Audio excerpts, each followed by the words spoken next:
Hey everyone, and welcome to another edition of Distance Learning with Art. Today we are going to be working on representing yourself during a important historical moment or your favorite historical moment. So for the purpose of this demonstration, I am actually going to be doing the first lunar landing. So the first American lunar landing, which was in 1969 from the Apollo 11 mission. So what I'm going to do is I'm going to think about what's important to this picture. So I'm thinking that the important thing is to represent the moon. So I'm going to draw a big curved surface. And to draw Earth way back in the distance, smaller. So as things get farther away, they get smaller. So even though the moon is smaller than the Earth, I want to show that it's far away, so I'm representing it by being smaller. So I'm trying to make that more round right now. Short, sketchy lines are your friend before you finish your final drawing. And then I'll think about landforms that you can see. So maybe including part of South America, then Gulf of Mexico, the US, and then up into Canada. Then over here, see part of Europe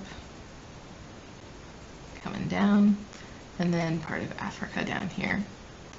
See Antarctica down here. And then from this perspective, you wouldn't be able to see any more than that. Some land masses in the water, but not hugely important for that part right now. Okay, so part of the lunar landing is that we know what the Earth's surface looks like, and I'm not just going to make it up since I'm home and I can actually access a device, especially if you're using one right now to watch this. I can look at what that surface of the moon actually looks like instead of having to make assumptions. So it's always better to use an image if you have access to one. Always ask permission before using an image search, just to be safe.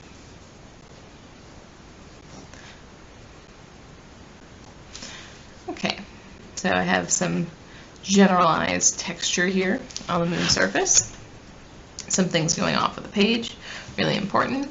And then since the whole thing is that I'm representing a lunar walk, so walking on the moon, I'm going to start drawing someone or myself, which you're supposed to be representing yourself in that moment. I'm going to start drawing what astronaut equipment and spacesuits look like at that time. So, kind of the helmet right there. They were very shiny.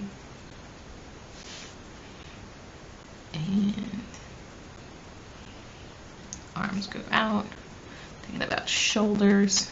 Still all those basic parts of a person that you know, except for in space equipment it's a little bit more puffy. So you can really utilize shape person.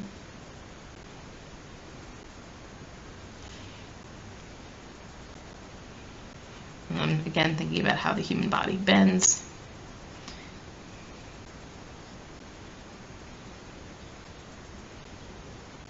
And pick a moment that's important for you. So this was something that I was interested in. I have a lot of friends who work at NASA, so this is something I hear about. I hear about what's going on in space a lot. So including that, and then come down for the legs. There's a lot of different equipment in the front of this uniform. Air tank in the back. And show that it's three-dimensional. And then finally some legs. So you have to decide what you're going to do. And I recommend doing some light research before beginning your drawing so that you know what it is you're working on before you begin. That was definitely something that I had to do before I started so that I had an image to work off of. So right now I'm looking at an image as I'm drawing this. Anytime that you can work off of an image, you're always going to be more successful with the drawing because you don't have to make things up. You can literally see what it looks like. So if I were using a pencil, I'd go back and erase all of the things that are overlapping, like this area and this back here. But because I'm not, I can go back and draw, put some stipple marks to represent stars off in the distance. Maybe I'll see, another planet back here, maybe a tiny one back there, like that. So there we go. Alright, you guys, if you have any questions, let me know. I'd love to see what you're doing, but have a great day.